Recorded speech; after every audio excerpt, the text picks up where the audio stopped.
बड़ी खबर की बात करते हैं। प्रवर्तन निदेशालय यानी ईडी ने पत्रकार राणा अयूब के 1,77,00,000 रुपए सीज कर लिए हैं। राणा अयूब पर मनी लॉन्ड्रिंग का आरोप है और प्रवर्तन निदेशालय के मुताबिक राणा अयूब ने निजी खर्चों के लिए डोनेशन के तौर पर मिले पैसे का इस्तेमाल किया है। राणा अयूब वॉशिंगटन पोस्ट जैसे नामी अखबारों के लिए लिखती रही हैं। राणा अयूब तहलका पत्रिका में पत्रकार थी। राणा अयूब के खिलाफ सितंबर 2021 में मनी लॉन्ड्रिंग के आरोप में गाजियाबाद में एफआईआर भी दर्ज की गई थी। राणा अयूब पर आरोप है कि उन्होंने 69 करोड़ रुपए कोविड और बाढ़ पीड़ितों की मदद के लिए आम लोगों से जुटाए, लेकिन उसका निजी इस्तेमाल किया। हालांकि ट्वीट भी कई किए गए हैं। राणा अयूब के मामले में सोशल मीडिया पर भी काफी चर्चा की जा रही है। 1,77,00,000 रुपए प्रवर्तन निदेशालय ने सीज कर दिए हैं। सितंबर 2021 में गाजियाबाद में मामला दर्ज हुआ था और अब ये बताया जा रहा है कि राणा अयूब के 1,77,00,000 रुपए सीज कर दिए गए हैं। दान के नाम पर ये पैसे आम लोगों से जुटाए गए थे। आम लोगों से मदद मिली थी इन पैसों की, और वो इसीलिए मिली थी ताकि जो बाढ़ पीड़ित हैं, जो परेशान लोग हैं, उनकी मदद की जा सके।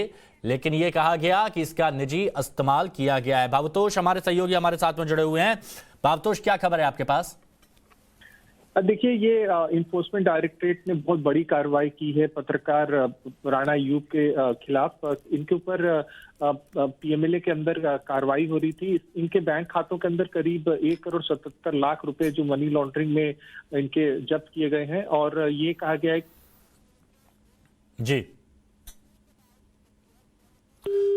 तो 1,77,00,000 रुपए यहां जब्त किए गए हैं और प्रवर्तन निदेशालय ने ये जब्त किए हैं। और ईडी अधिकारियों की तरफ से यह भी कहा गया कि कोविड, बाढ़ पीड़ित और प्रवासियों के लिए 3 ऑनलाइन अभियान इन्होंने शुरू किए थे और एक तरह की क्राउड फंडिंग की थी।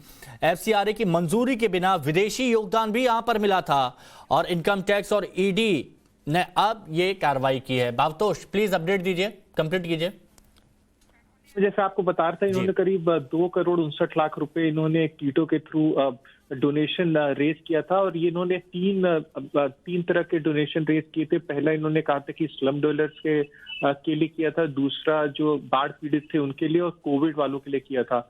जब इनसे खाते मांगे गए थे कि क्या ये पैसे इन्होंने सच में खर्च किए थे, तो इनके पास 31 लाख रुपए के इन्होंने दिखाए थे अपने खर्चे, और इसमें से करीब 17 लाख रुपए के खर्चे दिखा पाए थे, 14 लाख रुपए के खर्चे दिखा नहीं पाए थे।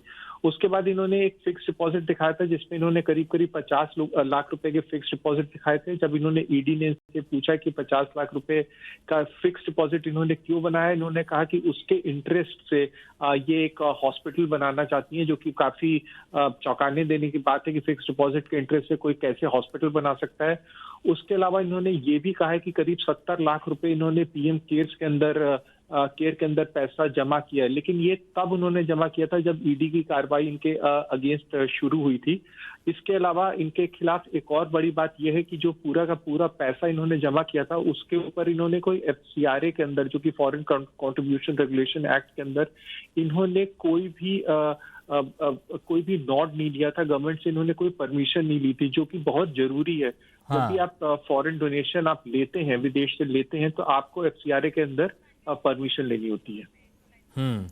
मतलब ये भावतोष कहा जा सकता है कि ये आम लोगों तक पहुंचाने थे, और उसके बावजूद ये बताया गया कि गोवा की निजी यात्रा पर पैसे खर्च किए गए, फिक्स डिपॉजिट में पैसे खर्च किए गए, और जब ईडी की कार्रवाई होती है तो पीएम केयर फंड में भी पैसे डाले जाते हैं। तो राणा अयूब की तरफ से इस पर कोई स्पष्टीकरण, जवाब दिया गया या फिर क्या कह रहे हैं वो? देखिए, वो ट्विटर पे काफी एक्टिव होती हैं, उनके बहुत ज्यादा फॉलोअर्स हैं, उनके कई मिलियन, कई लाखों में उनके फॉलोअर हैं। अभी तक उन्होंने ट्विटर पे कुछ भी नहीं बोला है। देखिए, वो काफी बहुत बड़ी क्रिटिक हैं सरकार की। उन्होंने सरकार के खिलाफ काफी आलोचना की है। इसलिए अगर हम ईडी का बयान देखें जो उन्होंने ईडी ने शेयर किया, उसमें उन्होंने काफी डिटेल में बताया कि राणा अयूब ने क्या गलतियां की हैं। ऐसा नहीं है कि ईडी ने कोई सोर्स बेस्ड इंफॉर्मेशन दी है। उन्होंने इनके खातों के सारे डिटेल शेयर किए हैं, कैसे ईडी ने पूरी कार्रवाई की है, इनकी कब क्वेश्चनिंग की है, और अब ईडी का शिकंजा यहाँ पर कसता दिखाई दे रहा है। शुक्रिया भावतोष, आपका हमारे साथ जुड़ने के लिए।